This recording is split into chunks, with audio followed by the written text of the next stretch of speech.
Assalamualaikum warahmatullahi wabarakatuh. Alhamdulillah rabbil alamin. Wassalatu wassalamu ala asrafil anbiya'i wal mursalin sayyidina Muhammadin wa ala alihi wa ashabihi ajma'in. Amma ba'du. Yang terhormat Bapak Kepala Sekolah SMA N1 Kopang, yang terhormat Bapak Ibu Guru dan staf tata usaha SMA N1 Kopang, serta teman-teman sekalian yang saya cintai dan saya banggakan. Pertama-tama marilah kita panjatkan puji dan puji syukur kita kehadirat Allah Subhanahu wa taala yang telah memberikan kita kesehatan, kesempatan sehingga kita dapat berkumpul di tempat yang mulia ini. Kedua kalinya, tak lupa pula kita haturkan salawat serta salam kepada junjungan alam Nabi besar kita Nabi Muhammad Sallallahu Alaihi Wasallam. Sebelum kita memulai kegiatan pada pagi hari ini, marilah kita sama-sama melafalkan al-basmalah. Bismillahirrahmanirrahim. Baik, kegiatan kita pada pagi hari ini yaitu pembacaan surah Yasin yang akan dibacakan oleh pembacaan surah Yasin yang dirangkaikan dengan pembacaan Asmaul Husna yang pada kesempatan kali ini akan dipimpin oleh Mila Yuniarti. Kepadanya kami warahmatullahi wabarakatuh. Sebelum kita memulai kegiatan pembacaan Yasin, mari kita awali dengan pembacaan Fatihah yang pertama kita berhadiah secara khusus kepada junjungan kita Nabi besar kita Nabi Muhammad Sallallahu Alaihi Wasallam dengan harapan mudah kelak yaumul qiyamah kita mendapatkan syafaat beliau bisiril Fatihah kepada pahlawan nasional kita di Sahihil Hizbi Maulana Abil Madah Masjid Muassisi Rahmatul Wabah Syekh Muhammad Zainuddin Ibn Abdul Majid Al-Pansyuri wali usulihi wali furu'ihi wali muhibbi Al-Fatihah. Fatihah khusus kepada kedua orang tua kita masing-masing yang sudah meninggal dunia, mudah-mudahan diberikan di tempat yang sebaik-baiknya di alam barzakh ila yaumil qiyamah. Yang masih hidup mudah-mudahan diberikan kesehatan, keafiatan, dipanjangkan umurnya, dan harapan kita mudah-mudahan kita sebagai jariahnya, anaknya bisa berbakti kepada kedua orang tua kita baik yang sudah meninggal apalagi yang masih hidup, dan mudah-mudahan segala urusan kita dimudahkan oleh Allah Subhanahu wa ta'ala pada akhir bidangnya nanti manakala ajal kita datang. Mudah-mudahan semuanya kita masih dalam husnul khatimah. Bismillahirrahmanirrahim. لجميع العلماء العاملين والأولياء العارفين ولوالدينا ولإخواننا ولمشايخنا ولمن له حق علينا ولجميع المسلمين المحيين منهم والأموات من مشارق الأرض ومغاربها. الفاتحة.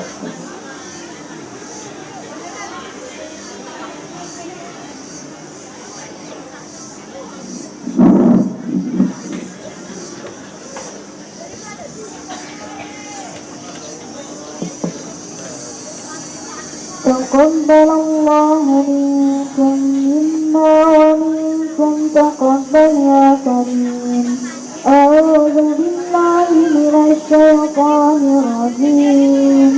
بسم الله الرحمن الرحيم. ياسين والقرآن الحكيم إنك لمن المرسلين على صراط مستقيم.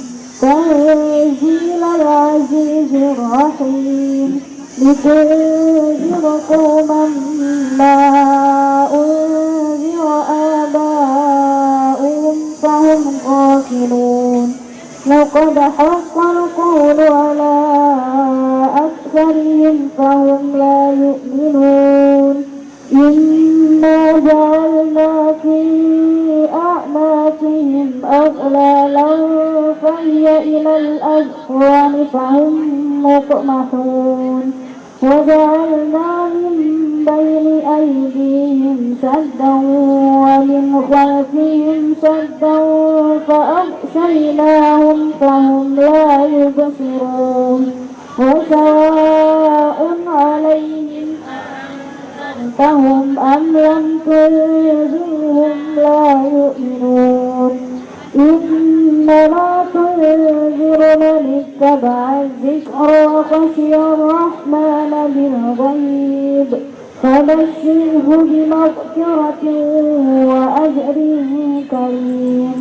إنا نحن نحيي الموتى ونكتب ما قدموا وآثارهم وكل شيء أحصيناه في إمام مبين. واضرب لهم مثلا أصحاب القرية إذ جاءها المرسلون إذ أرسلنا إليهم اثنين فكذبوهما فعززنا بثالث فقالوا إنا إليكم مرسلون.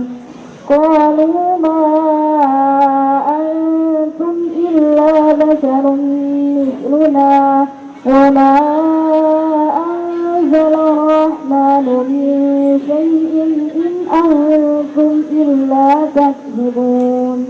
قالوا ربنا يعلم إنا إليكم لمرسلون وما علينا إلا البلاغ المبين. قالوا إنا تطيرنا بكم لئن لم تنتهوا لنرجمنكم وليمسنكم منا عذاب أليم. قالوا طائركم معكم أئن ذكرتم بل أنتم قوم مسرفون.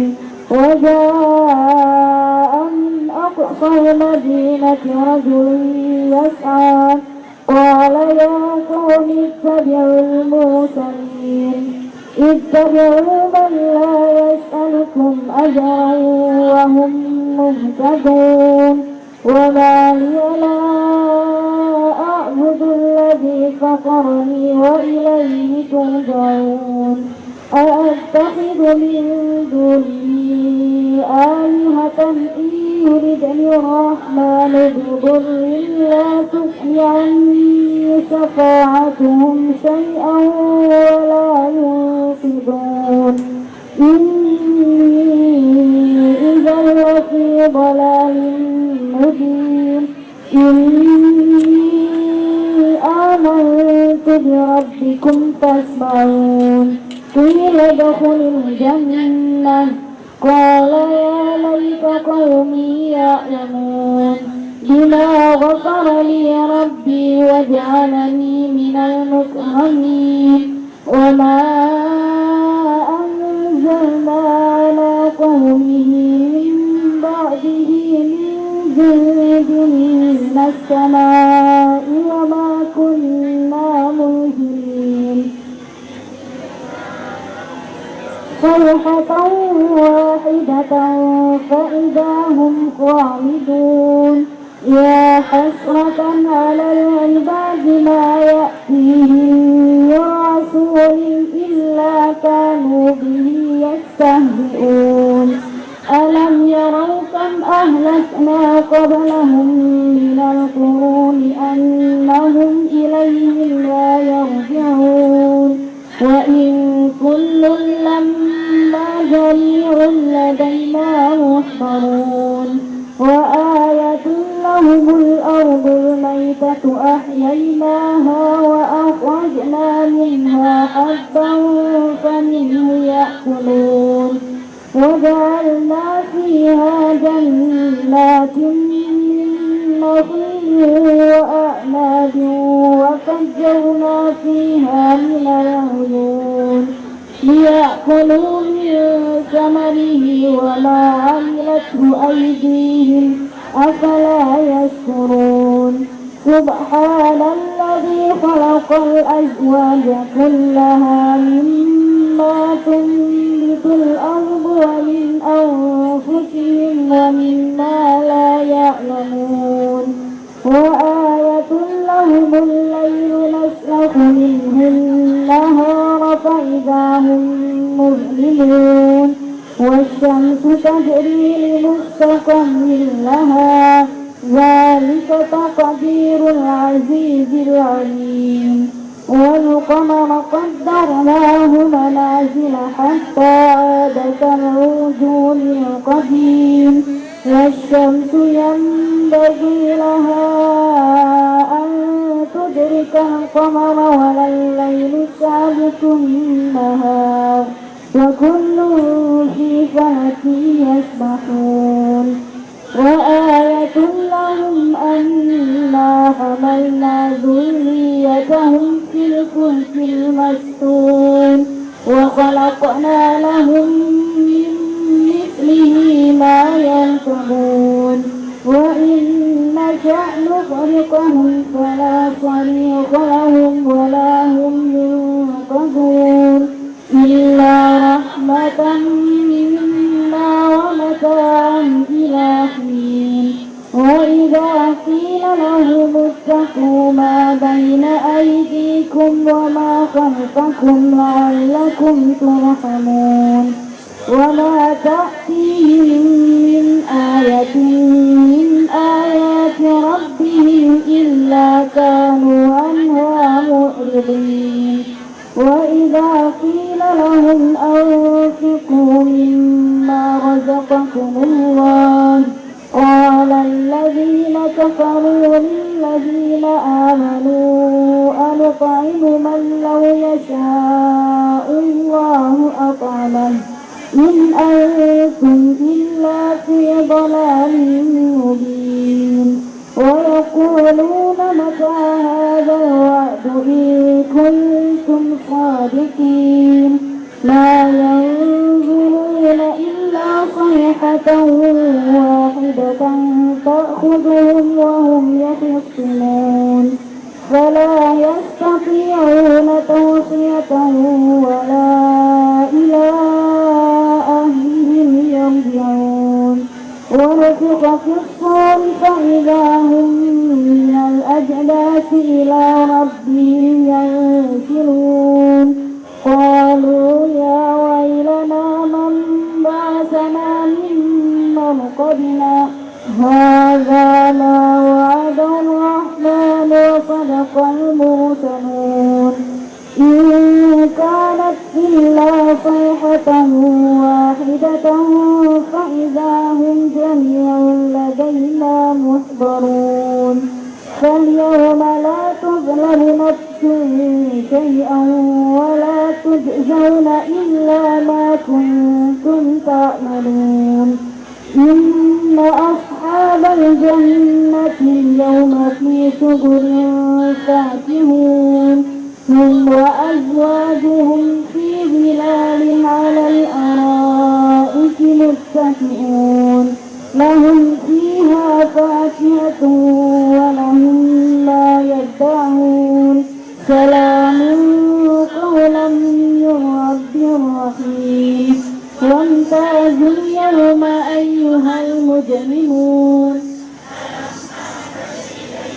يا بني آدم ألا تعبدوا الشيطان إنه لكم عدو مبين وأن اعبدوني هذا صراط مستقيم ولقد أضل منكم جبلا كثيرا أفلم تكونوا تأكلون هذه جهنم التي كنتم توعدون يسعاها اليوم بما كنتم تكفرون اليوم نختم على أفواههم وتكلمنا أيديهم وتشهد أرجلهم بما كانوا يكسبون ولو نشاء لطمسنا على أعينهم فاستبقوا الصراط فأنى يبصرون ولو نشاء لمسخناهم على مكانتهم فما استطاعوا مضيا ولا يرجعون ومن نعمره نكسه في الخلق أفلا يأكلون وما علمناه الشعر وما ينبغي له إن هو إلا ذكر وقرآن مبين لينذر من كان حيا ويحق القول على الكافرين أولم يروا أنا خلقنا لهم مما عملت أيدينا أنعاما فهم لها مالكون وذللناها لهم فمنها ركوبهم ومنها يأكلون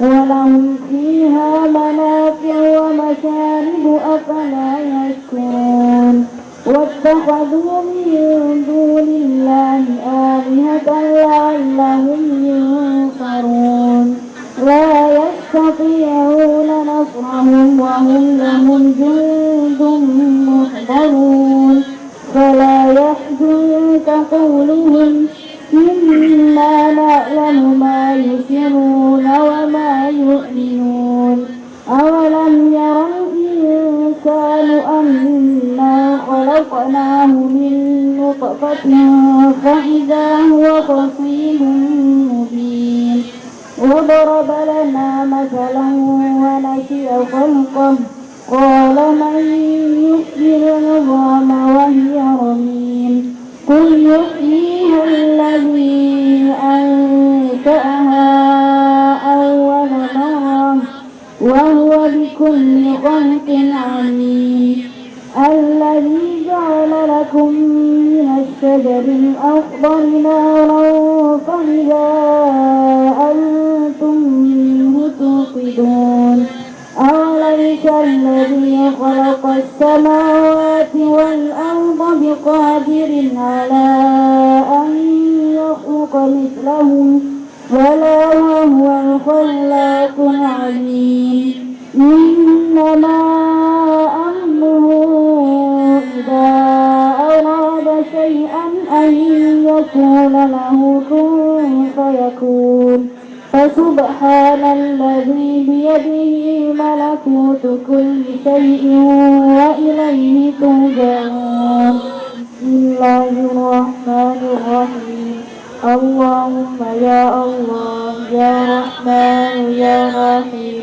يا مالك يا قدوس يا سلام يا مؤمن يا مهيمن يا عزيز يا جبار يا متكبر يا خالق يا بارئ يا مصور يا غفار يا قهار يا وهاب يا رزاق يا فتاح يا عليم يا قابل يا باسط يا قابل يا رافع يا معز يا مذل يا سميع يا بصير يا حكم يا عدل يا لطيف يا خبير يا حليم يا عظيم يا غفور يا شكور يا علي يا كبير يا حفيظ يا مقيم يا حسيب يا جليل يا كريم يا رقيب يا مجيب يا واسع يا حكيم يا ودود يا مجيد يا باعث يا شهيد يا حق يا وكيل يا قوي يا متين يا ولي يا حميد يا مبصي يا مبدئ يا معيد يا محيي يا مميت يا حي يا قيوم يا واجد يا ماجد يا واحد يا أحد يا صمد يا قادر يا مقتدر يا مقدم يا مؤخر يا أول يا آخر يا ظاهر يا باطن يا والي يا متعالي يا بر يا تواب يا منتقم يا عفو يا رؤوف يا مالك الملك يا ذا الجلال والإكرام يا مقسط يا جامع يا غني يا مغني يا مانع يا ضار يا نافع يا نور يا هادي يا بديع يا بقي يا وارث يا رشيد يا صبور. أعوذ بالله من الشيطان الرجيم. بسم الله الرحمن الرحيم. اللهم إنا نسألك العافية من كل بلاء والشفاء من كل داء وأن تحفظنا من كل وباء. اللهم إنا نستودعك بلادنا وبلاد المسلمين. اللهم إنا نستودعك آباءنا وأمهاتنا وأزواجنا وذرياتنا وإخواننا وأخواتنا وأصحابنا وذوي أرحامنا إنك على كل شيء قدير. اللهم إنا نسألك سلامة في الدين وآفية في الجسد وزيادة في العلم وبركة في الرزق وتوبة قبل الموت ورحمة عند الموت ومغفرة بعد الموت. اللهم هون علينا في سكرات الموت والنجاة من النار والعفو عند الحساب. يا الله بها يا الله بها يا الله بحسن الخاتمة. ربنا آتنا في الدنيا حسنة وفي الآخرة حسنة وقنا عذاب النار. سبحان ربك رب العزة عما يصفون وسلام على المرسلين والحمد لله رب العالمين. الفاتحة. Selanjutnya penceramahan yang pada kesempatan ini akan disampaikan oleh Saudari Anita Sulistia. Kepadanya kami persilahkan. Bismillahirrahmanirrahim. Assalamualaikum warahmatullahi wabarakatuh.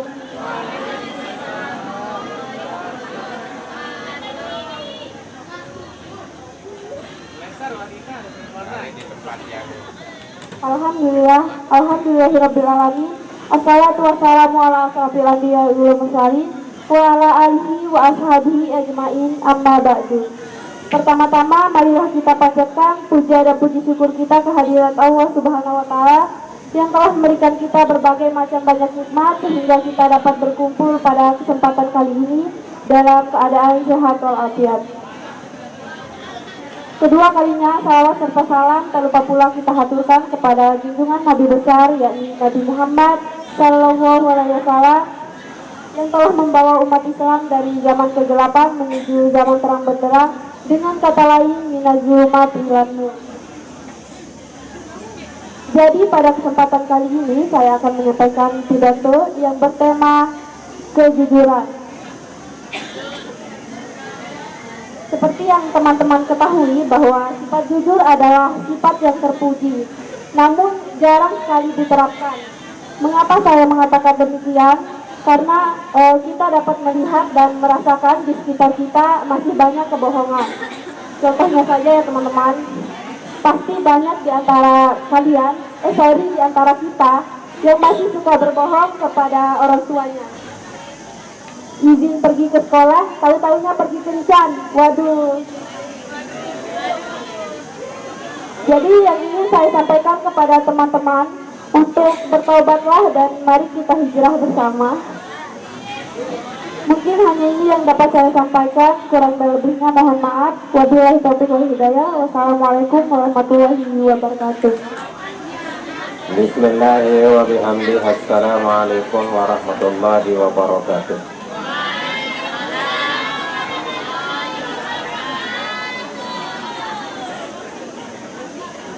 Ya, berepet-repet kadang. Saya ulangi sekali lagi. Assalamualaikum warahmatullahi wabarakatuh.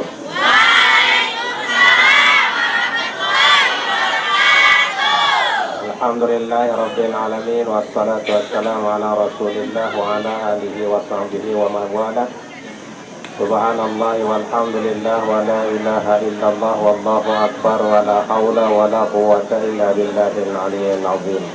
Subhanallah wa bihamdihi subhanallahil azim wa bihamdihi astaghfirullahal azim, amma ba'd. Alhamdulillah wa syukurillah, mari senantiasa kita bersyukur kepada Allah Subhanahu wa taala atas segala limpahan nikmat karunia yang Allah berikan kepada kita semua. Baik, alhamdulillah pagi hari walaupun si kondomnya seperti ini, situasi kondisi domisilinya yang dulu biasanya kita di lapangan, tapi karena ketupatnya seperti ini, keadaan waktu dan tempatnya ya mau tidak mau seperti inilah yang terjadi. Namun tadi ungkapan singkat yang disampaikan oleh perwakilan dari kelas IPA 2 namun sangat menggugah dalam diri kita. Pertama, kita diajak bersyukur. Kenapa setiap kesempatan selalu syukur saja yang diutamakan? Karena nilai syukur, pahala syukur itu yang tidak bisa dihitung berapa banyak. Kalau ibadah-ibadah lain masih bisa diperhitungkan. Salat sunnah sekian pahalanya. Tapi Allah katakan, tidak diceritakan betapa besar nilainya kalau orang bersyukur kepada Allah. Sebaliknya, betapa besar banyak dosanya orang yang mengingkari nikmat Allah. Sehingga Allah mengatakan, wa in ta'azzana rabbukum la in syakartum la azidannakum wa la in kafartum inna azabi lasyadid. Kalau kita bersyukur, nikmat itu akan ditambah terus. Tapi jika tidak bersyukur, bukan nikmat akan ditambah, tetapi justru azab yang akan ditimpakan. Na'udzubillahi min dzalik. Mudah-mudahan semua kita ini masuk dalam barisan hamba Allah yang selalu bersyukur kepada Allah Subhanahu wa taala. Amin ya rabbal alamin. Iringan selawat bersama salam kita kepada junjungan Nabi besar Muhammad sallallahu alaihi wasallam, kita baca selawat. Allahumma shalli ala sayyidina Muhammad wa ala ali sayyidina Muhammad. Kita yakin berkah selawat kita karena Rasul menyatakan, man shalla alaihi salatan sallallahu alaihi asran. Sekali saja kita berselawat, Allah akan berselawat kepada kita 10 kali. Selawat Allah kepada kita 10 kali, kalau kita rasakan sekarang ya sekedar pemberian hadiah saja. Namun yang kita rasakan nikmat-nikmat itu, kemuliaan itu besok setelah kita tiada di muka bumi. Mudah-mudahan semuanya kita telah diampuni oleh Allah Subhanahu wa taala, dan di yaumil qiyamah segera kita diakui kita ini sebagai bagian dari umatnya yang pantas untuk mendapatkan syafaat beliau. Dan kita berharap semasa kita diberikan kesempatan hidup, mudah-mudahan kita bisa istiqomah dalam menjalankan sunnah-sunnah daripada Nabi kita sesuai dengan kekuatan dan kemampuan kita masing-masing. Amin ya rabbal alamin. Saya sampaikan sangat singkat tapi menggugah dalam diri kita. Apa maknanya? Mari coba kita mengukur sampai sejauh mana sudah kita tertanam dalam diri kita rasa kejujuran kita. Jujur itu bermacam-macam. Ada kita jujur kepada Allah, sudah benar cara kita berhadapan dengan Allah, menyembah kepada Allah atau bagaimana? Itu akan bisa kita ukur dalam diri kita sendiri. Yang kedua, ada kalanya kita jujur sama orang, tapi kita tidak jujur terhadap diri kita sendiri. Nah, ini bermacam-macam. Jujur kepada Allah, jujur kepada orang lain, dan jujur kepada diri kita sendiri. Nah, jadi kita bisa mengukur diri kita, apakah kita sudah jujur kepada Allah, sudah jujur kepada orang lain, apa sudah jujur kepada diri kita sendiri. Makanya satu sifat yang melekat pada diri Rasulullah yang harus kita contoh, ada sifat yang namanya siddiq, yakni benar, yakni jujur. Nah, kalau orang-orang tua dulu sering kita dengar, ya kalau bahasa orang tua dulu, girang bepantun, girang betinja, kalau ketujur tengah pangkat tuh. Orang-orang yang jujur itu mesti dinaikkan pangkatnya oleh Allah. Nah, jadi kalau ketujur tengah pangkat, saya jujur dia taik wah pangkat. Tapi sebaliknya orang-orang yang tidak jujur, gilirannya cepat atau lambat mesti dia akan hancur. Jadi itu orang yang tidak jujur. Makanya sudah dijelaskan, wa qul ja'al haqqu wa zahaqal batilu innal batila kana zahuqa. Jadi kalau yang benar, yang jujur itu tetap akan nampak. Tapi sebaliknya orang-orang yang tidak jujur, pada akhirnya cepat atau lambat mesti dia akan runtuh. Nah, oleh karenanya anak sekalian yang sangat dicintai dan sangat saya banggakan, mari kita tanamkan diri kita untuk bisa bersikap berlaku jujur. Dalam Quran dikatakan ada 5 sifat yang kalau itu berakar di dalam diri kita, kita akan menjadi yang sukses. Yang pertama, as-sabirin was-sadiqin wal-qanitin wal mumtikin wal mustaghfirin bil ashar. Nah, jadi yang pertama, makanya Rasul menyatakan bagaimana kita dalam menghadapi hidup ini selalu dengan hidup dengan cara yang sabar menghadapi segala persoalan. Sabar dalam belajar, sabar dalam segala hal. Karena pada prinsipnya hidup ini adalah kita diminta sabar atau tidak. Yang kedua syukur apa tidak. Hanya dua posisi iman itu. Yang pertama dikala kita diberi nikmat apa kita mampu bersyukur atau tidak. Yang kedua dikala kita mendapat ujian apa kita sabar atau tidak. Yang wujud nyatanya dalam perbuatan ada dua juga. Ada kalanya kita taat, ada kalanya kita maksiat. Taat dan maksiat ini tidak pernah bisa ketemu. Kalau kita taat, Allah akan reda kepada kita. Tapi kalau kita maksiat, Allah akan murka kepada kita. Nah, ini jadi selalu berlawanan. Nah, yang kedua adalah as-sadiqin, jujur seperti yang diungkap tadi. Jadi itulah kunci kita kalau jadi sabar dan jujur. Dan yang ketiga al-qanitin, mari kita tingkatkan prestasi kita, taat kita, perbuatan-perbuatan yang baik, amal-amal saleh kita. Jadi perbuatan-perbuatan baik itu mari kita tingkatkan. Nah, dan yang keempat adalah al-mumtikin. Kalau ada rizki yang Allah berikan ada kelebihan, mari kita infakkan, mari kita sedekahkan. Dan yang kelima, kita sebagai manusia sehebat apapun, sesaleh apapun, setaat apapun, kalau kita namanya manusia masih juga ada tidak baiknya. Oleh karenanya jangan lepas yang namanya beristighfar kepada Allah. Jadi karena istighfar itu yang dapat meredam murkanya Allah. Jadi siapa yang banyak beristighfar disenangi oleh Allah, tidak akan dimarah, tidak akan dibenci oleh Allah. Allah mengatakan innallaha yuhibbut tawwabina wa yuhibbul mutatahhirin. Jadi Allah sungguh sangat cinta, sangat suka kepada orang yang sering bertaubat. Nah, jadi itu yang bisa meredam murkanya Allah itu. Yang kedua adalah seperti ini, ada amar ma'ruf, ada nahi munkar, ada orang yang mengajak kita untuk berbuat yang baik, ada yang mengajak kita untuk berbuat yang tidak baik. Dan yang ketiga, diinfak kalau ada sedekah itu.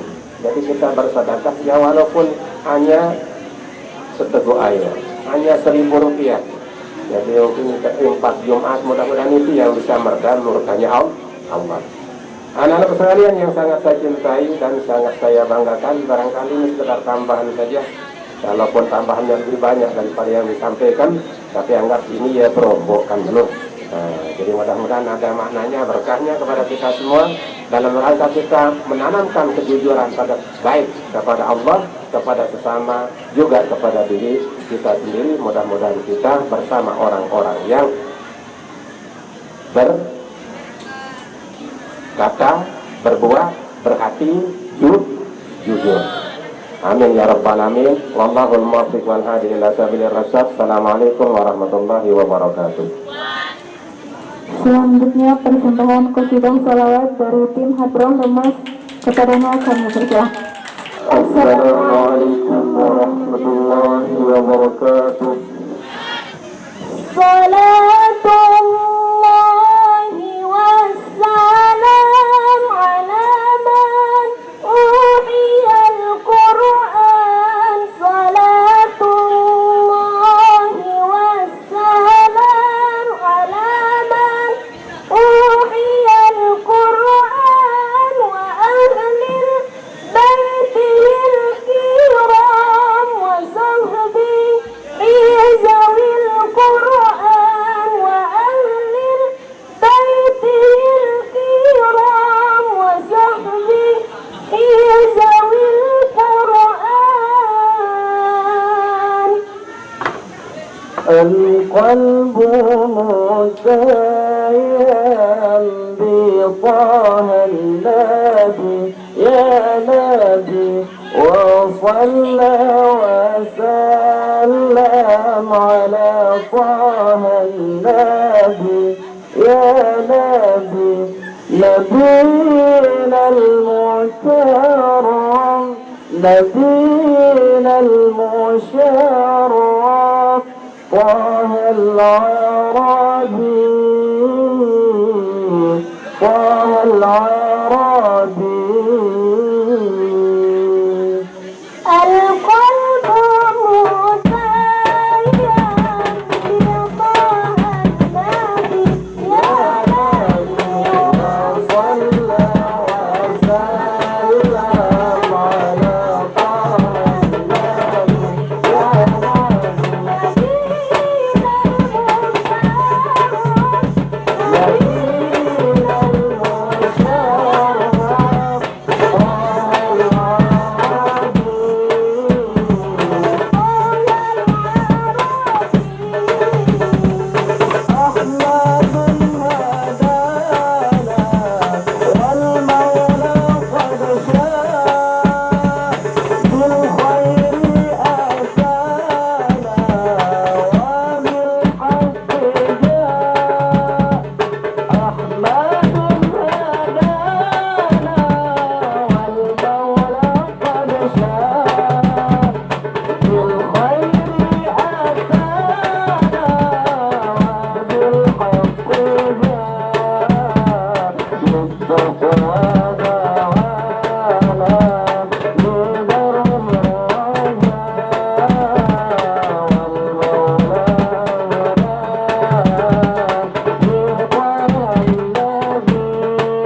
برسول الله والبدوي ورجال من بني علم سلكوا في المنهج النبوي برسول الله والبدوي رب إني قد بلغت يدي منك أرجو صاحب المدد يا رب إني قد بلغت يدي منك أرجو صاحب المدد فأجسني أنت معتمدي برسول الله والبدوي الله والبدوي ورجال من بني علم سلكوا في المنهج النبوي برسول الله والبدوي قلت بالأحداث معترفا